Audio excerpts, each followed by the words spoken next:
बिस्मिल्लाहिर्रहमानिर्रहीम, अस्सलाम वालेकुम, वेलकम बैक टू QM। सो आज का हमारा टॉपिक है चैप्टर 13। तो चैप्टर 13 क्या होता है? चैप्टर 13 का यूनिट 1 जो है वो आपका इस बारे में है भला किसके सैम्पलिंग क्या होती है, क्यों करते हैं और सैम्पलिंग की मुख्तलिफ टाइप्स। रेगुलर क्लासेस में सिर्फ हम यूनिट 1 पे पूरी क्लास लगाते होते थे, बड़े आराम सुकून से हम ईच एंड एवरी टाइप के ऊपर बहस करते थे, उसकी एग्जांपल्स की बात करते थे, उसकी तारीफ़ें और बुराइयां करते थे। यहाँ हम चूँकि ज़रा रिवीजन मोड में है इसलिए हम चैप्टर 1 ज़रा जल्दी से रिव्यू करेंगे। तो चैप्टर 1 का यूनिट 1 का पहला पेज क्या कहता है? यूनिट ये कहता है कि हम सैम्पलिंग करते क्यों हैं। तो सैम्पलिंग करने का मकसद ये है कि ताकि हमारे पैसे थोड़े से बचे, हमारा टाइम थोड़ा सा बचे। अगर कोई ऐसी नेचर है चीज़ की कि वो सैम्पलिंग करने से ख़राब हो जाए या ख़त्म हो जाए, तो उससे भी अगर हम पूरी पॉपुलेशन ख़राब कर दें, ख़त्म कर दें से कहीं बेहतर है कि हम सिर्फ कुछ पोर्शन उसका जो है वो चखें। आगे चलते हैं। नेक्स्ट आपके पास क्या डेफिनेशन होगी किसी चीज़ की? सैम्पलिंग फ्रेम की डेफिनेशन होगी। वो क्या होता है? वो एक लिस्ट होती है जिसमें पॉपुलेशन के तमाम जो आइटम्स हैं वो पाए जा रहे होते हैं, जिसमें से हम उठा के करते हैं सैम्पलिंग। उसके बाद हमारे पास सैम्पलिंग की जो है वो टाइप्स हैं। तो सबसे पहले आपके पास है रैंडम सैम्पलिंग। रैंडम सैम्पलिंग कौन सी वाली सैम्पलिंग होती है? वो वाली जिसमें तमाम आइटम्स के आने के इक्वल चांसेस होते हैं, रैंडम वो वाली होती है। लाइक फॉर एग्जांपल, जो बंदा अपने दिल से कह गया है वो वाला डब्बा चेक करना है, वो वाला, तो वो होती है आपके पास रैंडम सैम्पलिंग। नेक्स्ट हमारे पास है सिस्टमेटिक सैम्पलिंग। ये क्या होती है? फॉर्मूले के थ्रू होती है। भला किस तरह? अगर आपके पास 1000 आइटम्स पड़े हैं जो है टेस्ट करने के लिए, और इसमें से आपने हिसाब लगाया कि ऐसा करूँगा मैं 1000 में से कोई सी 100 की सैम्पलिंग कर लूँगा, तो अब भला क्या कहेंगे? n आपके पास है total number of wider population 1000। Colour हम चेंज कर लेते हैं। हमने क्या कलर अपना येलो नज़र आ रहा है? हाँ जी, येलो ज़्यादा बेहतर नज़र आ रहा है। तो 1000 था आपके पास टोटल नंबर ऑफ पॉपुलेशन। आपने ये नेक्स्ट डिसाइड करना है कि मैंने कितनी आइटम्स की सैम्पलिंग करनी है। आपने आइटम्स की सैम्पलिंग करनी है 100, डिवाइडेड बाय कर लें 100। आंसर जाहिर सी बात आया 10। अब इस 10 का क्या करें? इसका तरीक़ेकार ये है कि 1 से लेकर 10 तक आपने एक दफ़ा करनी है रैंडम सैम्पलिंग। भला कैसे? आपने कहा कि 1 से लेकर 10 तक मैं कौन सा नंबर सोचूं? 6 अच्छा नंबर है, आपने कह दिया 6।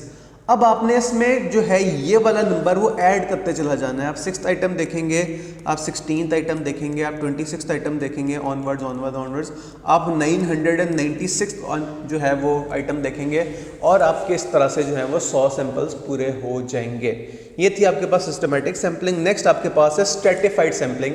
इसमें आप क्या करते हैं? आप टोटल पॉपुलेशन के सब ग्रुप्स बना लेते हैं और फिर उसके ऊपर हर सब ग्रुप के ऊपर जो आपका दिल चाहता है वो करते हैं। अब आप हर सब ग्रुप के ऊपर अलग से रैंडम सैम्पलिंग भी कर सकते हैं और हर सब ग्रुप के ऊपर आप सिस्टमेटिक सैम्पलिंग भी कर सकते हैं, दैट इज स्ट्रेटिफाइड सैम्पलिंग। उसके बाद आगे आपके पास थी क्लस्टर सैम्पलिंग। आप एक ही किसी कैरेक्टरिस्टिक के जो हैं वो सैम्पलिंग कर लेते हैं। लाइक फॉर एग्जांपल कोई क्राइटेरिया के मैं 10,000 से ऊपर रुपए की जो ट्रांजैक्शन है वो सारी की सारी चेक करूंगा, तो अब आपने उस कैरेक्टरिस्टिक वाली जो है वो सारी जो है आइटम्स को चेक कर लेना है। मल्टी स्टेज सैम्पलिंग कौन सी वाली होती है? जिसमें आपके पास बहुत ही मतलब लार्ज स्केल पे ही होती है। लाइक फॉर एग्जांपल जैसे बुक ने आपको एग्जांपल दिया है कि आपने अगर किसी मुल्क के स्कूलों को चेक करना है तो पहले आपने सूबाई लेवल पे सैम्पलिंग करनी है कि हम कौन कौन से सूबे में जाके करेंगे। उसके बाद सिटी लेवल पे सैम्पलिंग करनी है कि हम जो है 150 शहरों में जाने की बजाय सिर्फ 10-20 शहरों में जाएंगे। उस 10-20 शहरों में भी हर शहर में अगर 200 स्कूल्स हैं तो आप कहेंगे कि इन 200 में से हम कोई 50 स्कूल्स चले जाएंगे। हर स्कूल में अलग लेवल होंगे, जो है वो सेकेंडरी टीचर अलग होंगे, प्राइमरी टीचर अलग होंगे, उनमें से भी आप सैम्पलिंग कर लेंगे। तो ये होती है आपके पास मल्टी स्टेज सैम्पलिंग। उसके बाद आपके पास है कोटा सैम्पलिंग। कोटा सैम्पलिंग में आप एक नंबर दे देते हैं कि फला कैरेक्टरिस्टिक्स वाले इतने सारे जो आइटम्स हैं उनकी जो है वो आप सैम्पलिंग कर लेना। Convenience sampling at the end वो सैम्पलिंग होती है जिसमें आपके पास convenience, like for example class test जो होता है, सरप्राइज टेस्ट, तो वो एक तरह की कन्वीनियंस सैम्पलिंग है कि आपकी नीयत नहीं थी सैम्पलिंग करने की, लेकिन आपको मौका ऐसा अच्छा मिला सैम्पलिंग का कि आपने सैम्पलिंग कर ली, दैट इज कन्वीनियंस। आगे चलें। इस यूनिट के एंड पे आपको कुछ थ्योरी की बात बताई गई। इसमें से सबसे इंपॉर्टेंट चीज़ जो आप पहली दफ़ा देख रहे हैं वो ये फॉर्मूला चेक करें ज़रा। आपके पास क्या लिखा आ रहा है? आई थिंक कलर हमें कुछ और करना पड़ेगा। डार्क ब्लू नज़र आ रहा है? हाँ जी, डार्क ब्लू नज़र आ रहा है। अच्छा जी, आपके पास इस फॉर्मूले में नई बात क्या है? ये फॉर्मूला तो देखा देखा लग रहा है standard division of ungroup data वाला। इसमें नई बात क्या है? इसमें नई बात है n-1। n-1 हम क्यों कर रहे हैं? तो थ्योरी हमें ये बताती है कि जहाँ सैम्पलिंग के स्टैंडर्ड डिवीजन आपने निकालनी है तो वो आपने फॉर्मूले में हल्का सा चेंज करना है, और वो क्या करना है, आपने डिनोमिनेटर में n-1 लिखना है। कीपिंग दिस इन माइंड आगे चलते हैं। आगे अब क्या बात हो रही है, सैम्पलिंग डिस्ट्रीब्यूशन की बात हो रही है। तो आप सैम्पलिंग डिस्ट्रीब्यूशन ये होती है कि आपने जो मुख्तलिफ सैम्पलिंग्स की, आपने 10-10 आइटम्स के जो है वो 100 सैंपल बना लिए, अगर आपके पास जो थे 1000 टोटल नंबर ऑफ पॉपुलेशन थी। अभी जो आपने 100 सैंपल बना लिए, इनके जो आंसर्स आते हैं हमारे सिलेबस में क्या है, मीन और प्रोपोर्शन। आपने पहला सैंपल उठाया, मीन निकला 10, आपने अगला सैंपल उठाया, मीन निकला 11, आपने उससे अगला सैंपल उठाया, मीन निकला 9। तो इसका जो आप डाटा कंपाइल करेंगे, आप कहेंगे कि भाई मैंने 100 सैंपल्स बनाए थे, 60 सैंपल्स ऐसे थे जिसका मीन था 9, 50 सैंपल्स ऐसे थे कि जिनका सैंपल था फलाना। तो इस तरह से करके आपकी जो डिस्ट्रीब्यूशन बनती है दैट इज सैम्पलिंग डिस्ट्रीब्यूशन। और आगे चलते हैं, एमसीक्यूज आ गए। तो एमसीक्यूज के लिए हमने अलग से वीडियो रखी है नेक्स्ट वाली, फिलहाल हम सिर्फ जो है वो यूनिट्स को गो थ्रू करते हैं। तो unit 2 sampling distribution of the mean, इसकी पीछे थीम क्या है, सीन क्या है। तो सैम्पलिंग डिस्ट्रीब्यूशन ऑफ मीन ये होता है कि आपके पास पॉपुलेशन है, पॉपुलेशन का कोई मीन है। अच्छा, पॉपुलेशन का मीन क्या है, अगर हम पता लगा सकते होते हैं तो फिर हम सैम्पलिंग की तरफ क्यों जाते हैं। अब सैम्पलिंग में पॉपुलेशन में हो सकता है हज़ारों लाखों करोड़ों लोग हों, तो हम सबका जो है वो हाइट, फॉर एग्जांपल अगर हम हाइट मेजर करना चाह रहे हैं तो हम सबकी हाइट जाके मेजर नहीं कर सकते, हमें मजबूरन सैम्पलिंग करनी पड़ेगी।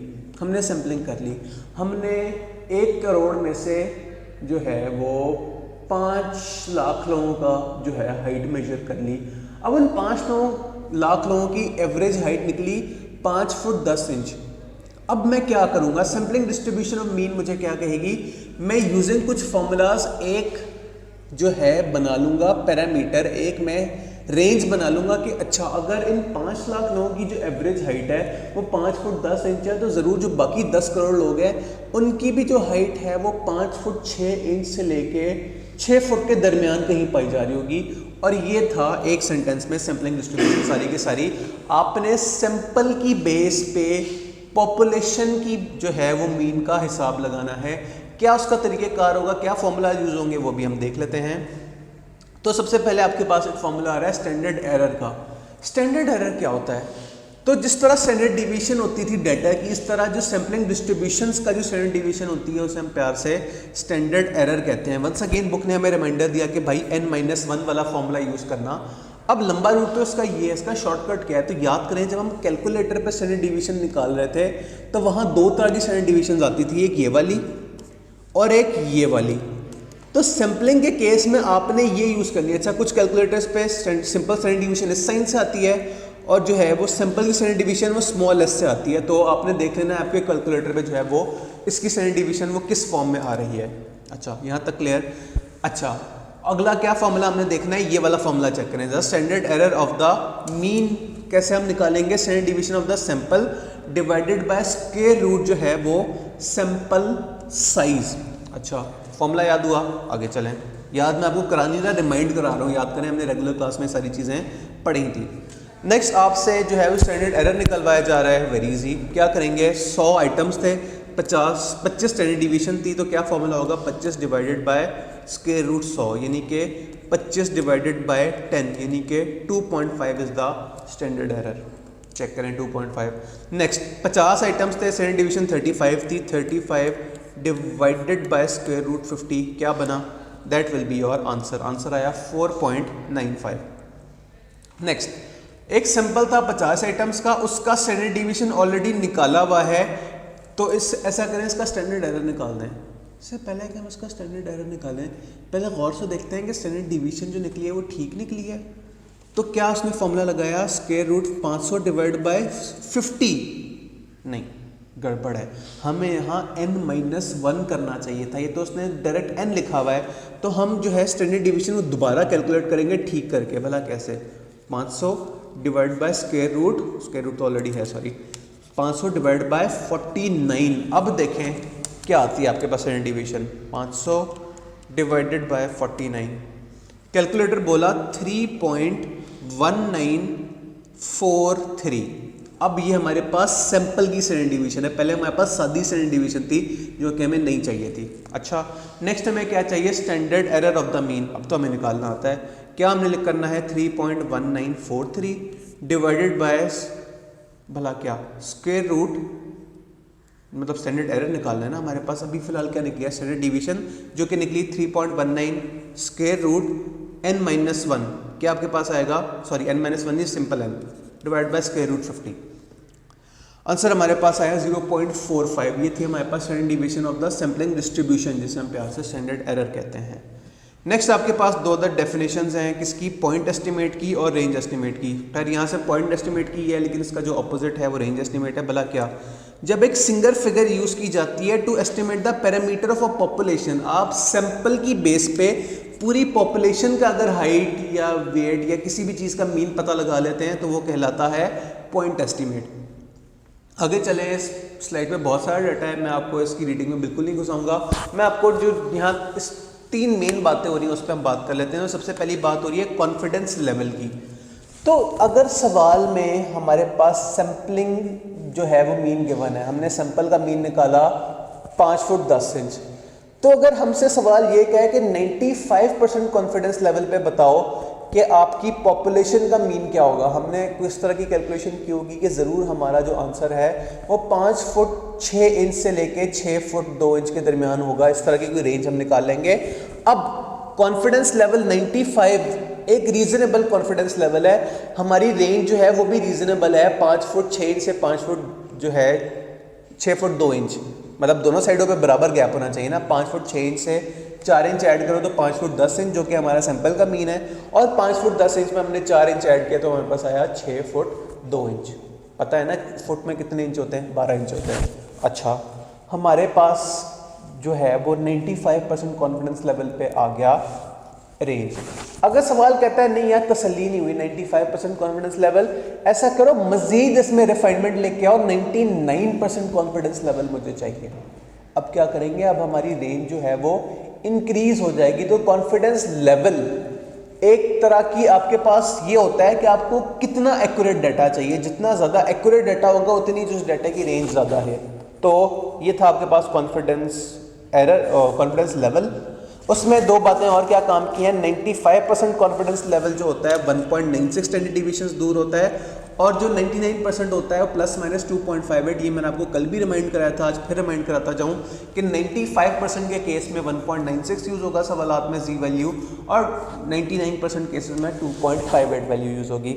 आगे चलें, कॉन्फिडेंस इंटरवल। वंस अगेन हम जो बात ज़बानी कर रहे थे उसे लिख के कर लेते हैं। मैंने क्या कहा था, 5 फुट 6 इंच से लेके 6 फुट 2 इंच के दरमियान हमारी पॉपुलेशन जो है वो पाई जा रही है। बीच में क्या फिगर थी, बीच में हमारा मीन था 5 फुट 10 इंच। अब ये 5 फुट 6 इंच से लेके 6 फुट 2 इंच तक ये जो रेंज है, इससे हम कहते हैं कॉन्फिडेंस इंटरवल। और तीसरी इस पेज पे डेफिनेशन है कॉन्फिडेंस लिमिट्स। ये जो शुरू में नंबर होता है और आखिरी नंबर होता है, ऐसा हम कहते हैं confidence limits. Like for example इस केस में हमारा कॉन्फिडेंस लेवल था 95%, हमारा मीन था 5 फुट 10 इंच, हमारा कॉन्फिडेंस रेंज थी, कॉन्फिडेंस इंटरवल था 5 फुट 6 इंच से लेकर 6 फुट 2 इंच, और हमारा कॉन्फिडेंस लिमिट, अपर लिमिट है हमारी 6 फुट 2 इंच और लोअर लिमिट है हमारी 5 फुट 6 इंच। तो ये डेफिनेशन आपको रिमाइंड कराई गई। आगे चलें, नेक्स्ट आपको कॉन्फिडेंस इंटरवल निकालने का तरीक़ेकार, स्टेप्स गिवन है। सबसे पहले देखेंगे जो है मीन का सवाल है कि प्रोपोर्शन का सवाल है, तो उसने कहा same mean, like for example mean का सवाल है। नेक्स्ट डिटरमिन कॉन्फिडेंस लेवल आपको सवाल में गिवन होगा। आइडेंटिफाई फॉर्मूला रिक्वायर्ड, ये आपके पास मीन प्लस माइनस जी वैल्यू। जी वैल्यू क्या कैलकुलेट करनी है, अभी पिछले पेज में आपको रिमाइंड कराया था। 95% के केस में होगा 1.96, और जो है 99% के केस में होगा 2.58। उसके बाद जो है वो आपने स्टैंडर्ड एरर में वैल्यूज पुट करनी है। ये आपके पास आ गया स्टैंडर्ड एरर। तो जो है सैंपल का मीन प्लस माइनस जी वैल्यू इनटू स्टैंडर्ड एरर से आपके पास आ जाएगा भला क्या, वो कॉन्फिडेंस इंटरवल। आगे चलते हैं सवालात पे।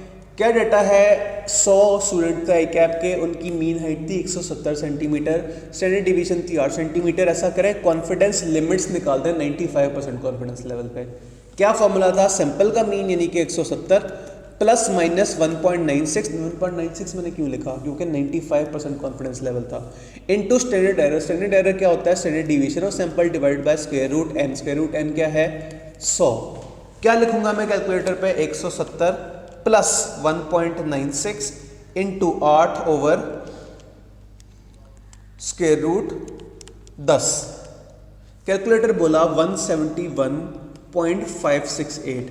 अब यही चीज मैं 1.96 से साथ अगर माइनस लिख का साइन लगा दूं तो कैलकुलेटर बोलेगा 168.432। ले जी, इस तरह से हमारी बनती हैं कॉन्फिडेंस इंटरवल्स। चेक करें, 168.43 से 171.57, ये था हमारा answer. Next, for the above example sample 100 I cap students का है। पिछला सवाल दोबारा, मीन अभी भी 170 सेंटीमीटर है, स्टैंडर्ड डिवीजन 8 सेंटीमीटर है, डिफरेंस क्या है? अब 99% कॉन्फिडेंस लेवल है। क्या चेंज होगा हमारे सवाल में? सिर्फ एक चीज चेंज होगी, यहां 1.96 के बजाय लिख देंगे 2.58। तो ये वैल्यूज हम पुट करेंगे, हमारे पास आंसर आ जाएगा। आंसर आया 167.94 से 172.06। अब यहां गौर फिक्र तलब करने वाली बात क्या है? हमने कॉन्फिडेंस लेवल इंक्रीज किया। जो कॉन्फिडेंस इंटरवल है इंक्रीज हुआ है डिक्रीज हुआ? कॉन्फिडेंस लेवल इंक्रीज होगा तो कॉन्फिडेंस इंटरवल भी इंक्रीज होगा। पहले हम 168 से 171 के दरमियान घूम रहे थे, अब हम 167 से 172 के दरमियान घूम रहे होंगे। तो ये भी एक ट्रिक है जो कि एक शॉर्टकट के तौर पे यूज हो सकती है। लाइक फॉर एग्जांपल, आपके पास सवाल आ रहा है कि 95% जो है वो कॉन्फिडेंस इंटरवल इतना है, तो ऐसा करें, बताएं 99% क्या होगा? तो कॉमन सेंस यही कहेगी कि जो ऑप्शन ABCD पुराने इंटरवल से ज़्यादा होगा उसी में से ऑप्शन आने के ज़्यादा चांसेस हैं। आगे चलें, फिर एक सवाल आया, रैंडम स्टॉक चेक हुआ, 40 आइटम्स थे, मीन जो था 380 था, स्टैंडर्ड डिवीजन थी 100, 95% कॉन्फिडेंस लेवल पे जो है वो निकाल लें, कॉन्फिडेंस इंटरवल निकाल लेते हैं। क्या आपके पास होगा? मीन क्या था? 380 प्लस माइनस 1.96 के 2.58, 1.96 क्योंकि 95% कॉन्फिडेंस लेवल था। 1.96 इंटू क्या आपके पास स्टैंडर्ड डिवीजन है? स्टैंडर्ड डिवीजन है ₹100 into 100 divided by square root कितने आइटम है? 40। ये आप कैलकुलेट करेंगे, आपके पास आंसर आ जाएगा इस तरह 349 to 411 आपके पास आ गया कॉन्फिडेंस इंटरवल। नेक्स्ट, अगला जो सवाल है उसमें क्या गिवन है? मीन वेट है 510 प्लस माइनस 1.96 के 2.58, 95% कॉन्फिडेंस लेवल है इसलिए 1.96। यहाँ एक इंपॉर्टेंट बात ये भी है, अगर सवाल में कॉन्फिडेंस लेवल ना गिवन हो तो 95% जो है वो अज्यूम होता है। 1.96 इंटू स्टैंडर्ड डिवीजन क्या है? 30 डिवाइड बाय टोटल आइटम्स कितने थे? 50, तो 30 डिवाइड बाय स्क्वायर रूट 50, इससे आपका आंसर आ जाएगा। ये रहा। आगे चलें, कंपनी जो है वो जो है स्ट्रेंथ टेस्ट कर रही है। अब यहाँ एक जो है वो कॉम्प्लिकेटेड बात, भला क्या, बल्कि नहीं छोड़ें, अभी फिलहाल हम किसी कॉम्प्लिकेशन में नहीं पढ़ रहे। क्या हमारे पास मीन गिवन है? मीन थी हमारे पास 1600 millimetre plus minus 99% confidence interval है 2.58 हम लिखेंगे। इनटू स्टैंडर्ड डिवीजन क्या है? स्टैंडर्ड डिवीजन है हमारे पास यहाँ कहीं गिवन होगी standard division of 60 divide by square root n। Square root n क्या है हमारे पास? कितने आइटम्स थे भाई? हमने 50 आइटम चेक किए, स्क्वायर रूट 50। इस तरह से हमारे पास आंसर आ जाएगा 1621 से लेके 1578 तक। नेक्स्ट, अगला टॉपिक हमारे पास क्या है? Improving accuracy. पहले ज़रा लॉजिक वाली बात करते हैं। तो अभी हमने पहले भी डिस्कस किया था कि अगर हमें अपना कॉन्फिडेंस ज़्यादा चाहिए तो फिर हमारा इंटरवल भी इंक्रीज होगा। अगर हमारा इंटरवल जो है वो फिक्स्ड हो और फिर भी हमें ज़्यादा एक्यूरेसी चाहिए, फिर क्या करें? तो कॉमन सेंस ये कहेगी कि भाई अपना सैंपल साइज बढ़ा लो, ज़्यादा मेहनत कर लो ताकि तुम्हारा आंसर जो है वो एक्यूरेट आए। लेकिन अगर आपके पास सवाल आ जाता है कि बेटा जी ये आपके पास कॉन्फिडेंस इंटरवल है, फिक्स्ड कर दे आपका सवाल कॉन्फिडेंस इंटरवल, और ये पूछ ले कि बताओ कितना n हो कि आपका कॉन्फिडेंस इंटरवल ऐसा हो, तो वो सवाल हम कैसे करेंगे वो भी मैं आपको दिखा देता हूँ। इस तरह के सवाल अक्सर स्टूडेंट्स को बहुत जो है वो तंग करते हैं। तो अब इस सवाल की वर्डिंग चेक करें। 100 आई कैप का जो मेल स्टूडेंट्स का था, ये याद करें पुराना वाला सवाल जो भी हमने थोड़ी देर पहले किया था। 170 जो है वो मीन है और 8 सेंटीमीटर जो है वो स्टैंडर्ड डिवीजन है। ऐसा करें वो सैंपल साइज बता दें जहां हमारा कॉन्फिडेंस इंटरवल +1 - सेंटीमीटर होगा। अब इस सवाल में स्टूडेंट्स ये भी कंफ्यूज होते हैं कि भाई 100 जो है वो आपके पास ऑलरेडी n साइज गिवन है, तो हम क्यों कैलकुलेशन n की कर रहे हैं? तो याद करें, अभी थोड़ी देर पहले हमने देखा था 100 जब हमने रखा था अपना सैंपल साइज, तो हमारा कॉन्फिडेंस इंटरवल क्या आ रहा था? 168 से लेके 171 पॉइंट समथिंग। अब सवाल ने आपका कॉन्फिडेंस इंटरवल फिक्स कर दिया है। किस तरह फिक्स किया? उसने कहा है +- 1 सेंटीमीटर। क्या मतलब इसका? 170 आपका मीन है तो 170 में से 1 माइनस करें 169 और 170 में 1 ऐड करें 171। आपका मीन जो है कॉन्फिडेंस इंटरवल ये फिक्स हो गया, अब हम इसे नहीं छेड़ सकते। अब हमारे लिए कॉन्फिडेंस इंटरवल नोन फिगर है और n अननोन फिगर है। अब हम क्या लिखेंगे, हम लिखेंगे 171 is equal to 170 plus 1.96 into standard error, यानी कि स्टैंडर्ड डिवीजन क्या थी 8 centimetre, divided by square root n। मुझे नहीं पता स्क्वायर रूट n क्या है, चेक करें क्या ये वही सब फॉर्मूला नहीं जो अभी तक हम यूज़ करते हैं। इसमें नई बात क्या है, इसमें हमने n जो है वो अननोन रखा और ये जो हमारे पास प्लस माइनस वाली फिगर थी जो कि हमने सवाल में फिक्स करके दी थी उससे आंसर के तौर पे रख लिया लेफ्ट हैंड साइड पे।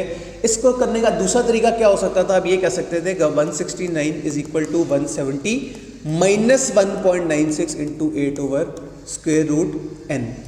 अब क्या करें देख लेते हैं। इससे अगर हम बगैर कैलकुलेटर के मतलब बगैर डायरेक्ट सारा की सारी इक्वेशन कैलकुलेटर पे लिखे सॉल्व करना चाहें तो क्या होगा, इस 171 वाले से कंटिन्यू करते हैं। 171 माइनस 170 क्या होता है 1 is equal to 1.96 into 8 divided by square root n। मैं कोशिश कर रहा हूँ मैक्सिमम जो है वो हम इक्वेशन बनाए बगैर इससे करें। तो 1 डिवाइडेड बाय 1.96 डिवाइडेड बाय 8 क्या होता है, कैलकुलेटर ने कहा 0.6377, बल्कि आई थिंक ज़्यादा कॉम्प्लिकेटेड हो रहा है, टाइम बचाते हैं, इक्वेशन बना ही लेते हैं। 1 is equal to 1.96 into 8 over square root x चूँकि हमारी अननोन फिगर है। ये मैंने शिफ्ट दबा के इज इक्वल टू दबाया, कैलकुलेटर हैंग हुआ और आंसर उसने दिया x इज इक्वल टू 245.86। 245.8 यानी कि 246 वो फिगर है, वो हमारा सिंपल साइज है जहां हमारा जो कॉन्फिडेंस इंटरवल है एग्जैक्टली 171 जो है वो आएगा। चेक करें 246 ये रहा, और फिर उसने हमारी तसल्ली भी करके दिखाई है कि बाद में अगर हम ये जो है वैल्यू पुट करें तो इंटरवल जो हमारा है वो एग्जैक्टली 171 से लेके 169 तक आ रहा है। आगे चलते हैं, एक और सवाल इस तरह का याद करें, ये भी सवाल देखा देखा लग रहा है। 40 आइटम्स थे, 380 मीन था। वापस चल के एक नज़र देखें वो सवाल दोबारा।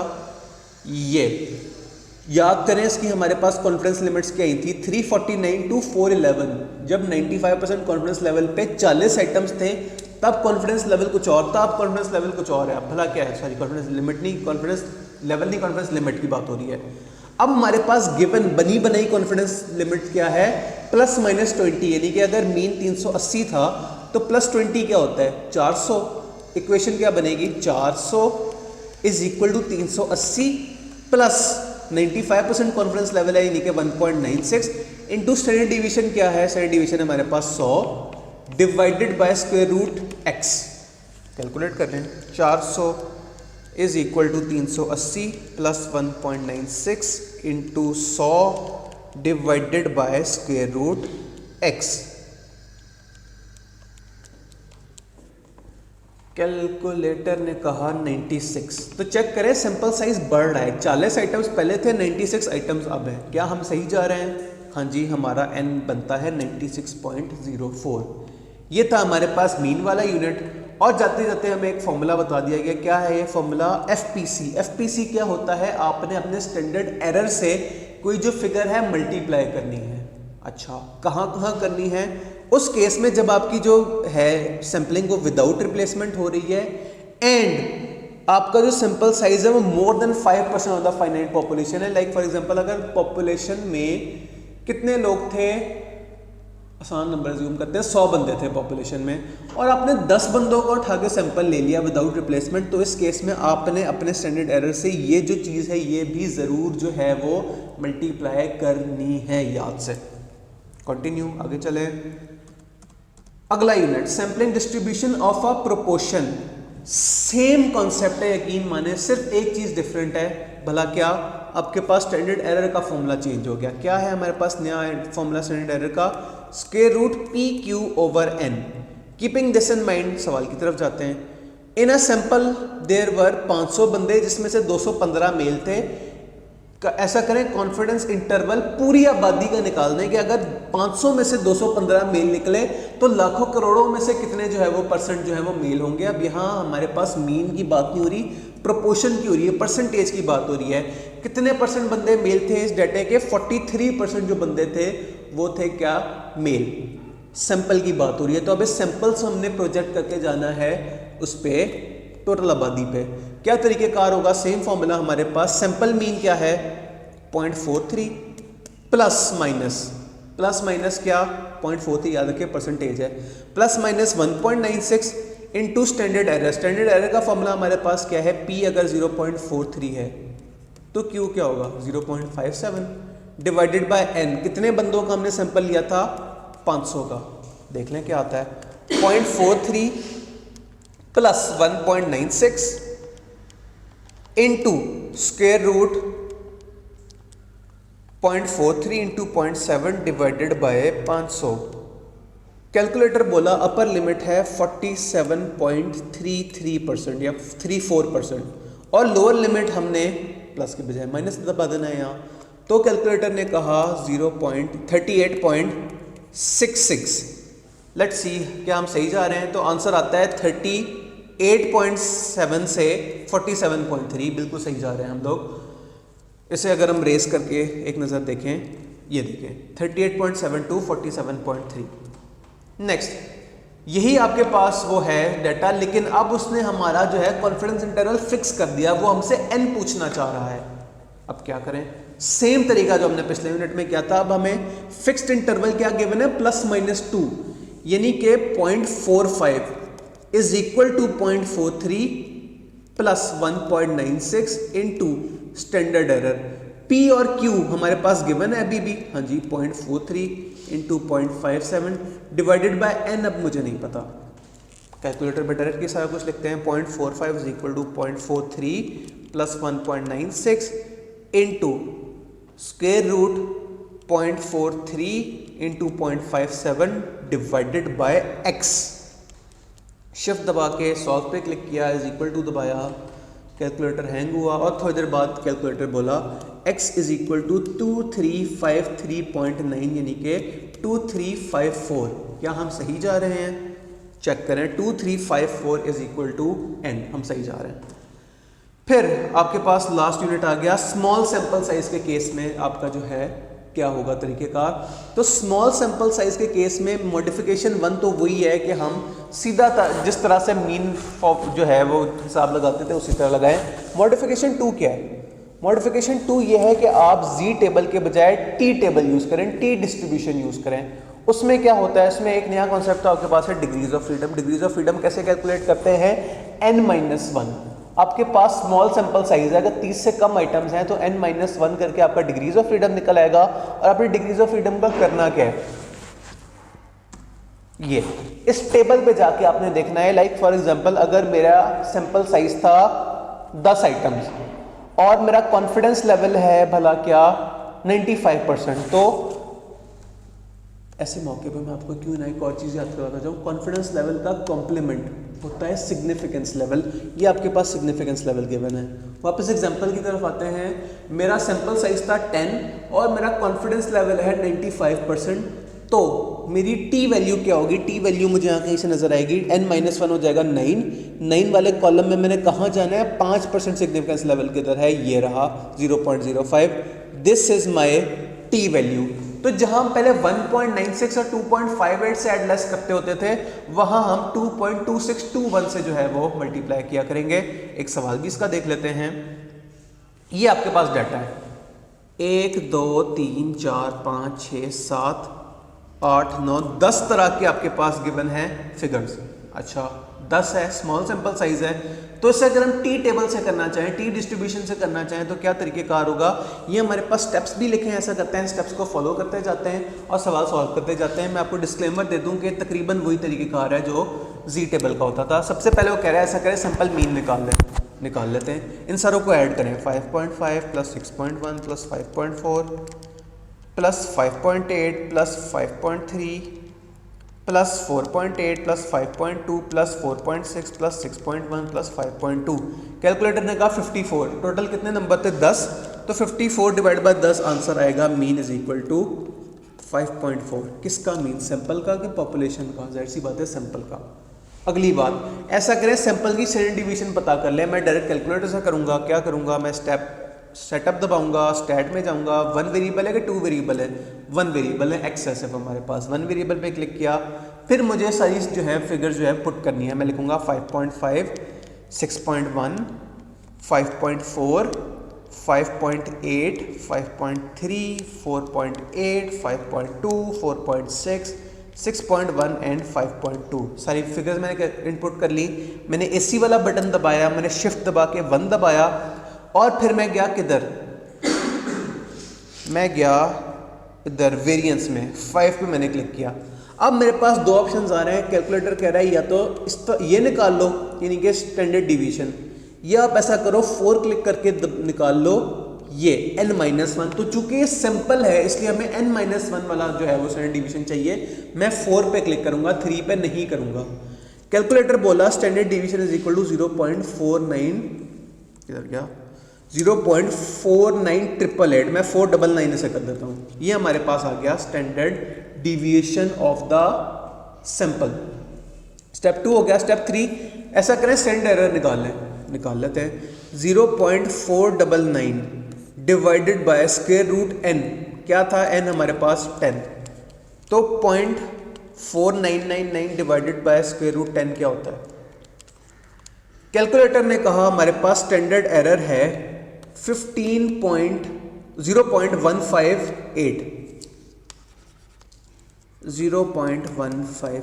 स्टेप 3 भी हो गया। स्टेप 4 ऐसा करें डिग्रीज ऑफ फ्रीडम निकाल लें। 10 आइटम्स थे, n-1 क्या होगा 9। तो डिग्रीज ऑफ फ्रीडम अब मैं जाके देखता हूं कि अगर 95% कॉन्फिडेंस लेवल है और 9 स्टैंडर्ड डिवीजन है हमारे पास, 9 हमारे पास क्या है डिग्रीज ऑफ फ्रीडम, तो क्या टी वैल्यू आएगी 2.2621। 2.2621 मैंने यहाँ लिख लिया, ये टी वैल्यू है। अब आखिरी वो क्या है, फॉर्मूला लगा के apply formula to estimate population mean, वही जी वाला फॉर्मूला। तो सैंपल मीन क्या था 5.4 plus minus 2.2621 into standard error. Standard error क्या है 0.158। कर लेते हैं कैलकुलेट। 5.4 प्लस 2.2621 इंटू 1.58, कैलकुलेटर बोला 8.97। और जब हम माइनस लिखेंगे तो क्या कैलकुलेटर बोलेगा, कैलकुलेटर बोलेगा 1.825। क्या हम सही जा रहे हैं 1.825। लेट्स सी बुक ने किस तरह आंसर किया है। इस सारे को हम करते हैं इरेज और बुक्स के स्टेप देखते हैं। ये इरेज क्यों नहीं हो रहा, जस्ट अ मिनट। चले ऐसे ही देखने की कोशिश करते हैं। ऐसे मैं मैनुअली इरेज कर देता हूँ। तो बुक के स्टेप्स क्या थे, सबसे पहले उन्होंने मीन निकाला, हमारा भी 5.4 था, हाँ जी उनका भी 5.4 है। फिर उन्होंने स्टैंडर्ड डिवीजन निकाला लंबे रूट से, ये टेबल्स बनाए हमने, डायरेक्ट कैलकुलेट किया कैलकुलेटर से। स्टैंडर्ड एरर क्या उनका आया 0.158, हमारा भी यही था। डिग्रीज ऑफ फ्रीडम हमारी भी यही है 2 तो कुछ गड़बड़ है क्या, 0.158 से मल्टीप्लाई करना था हम, ओहो मैं 1.58 से मल्टीप्लाई करूँ तभी हमारी रेंज जो है वो इतनी ज़्यादा आ रही थी। तो आंसर हमारा आना चाहिए था 5.4 प्लस माइनस जो है 2.2621 इंटू 0.158। तो इससे हमारा आंसर जो है वो सही आता। तो ये था तरीक़ेकार स्मॉल सैंपल साइज की कैलकुलेट करने का यूजिंग टी टेबल।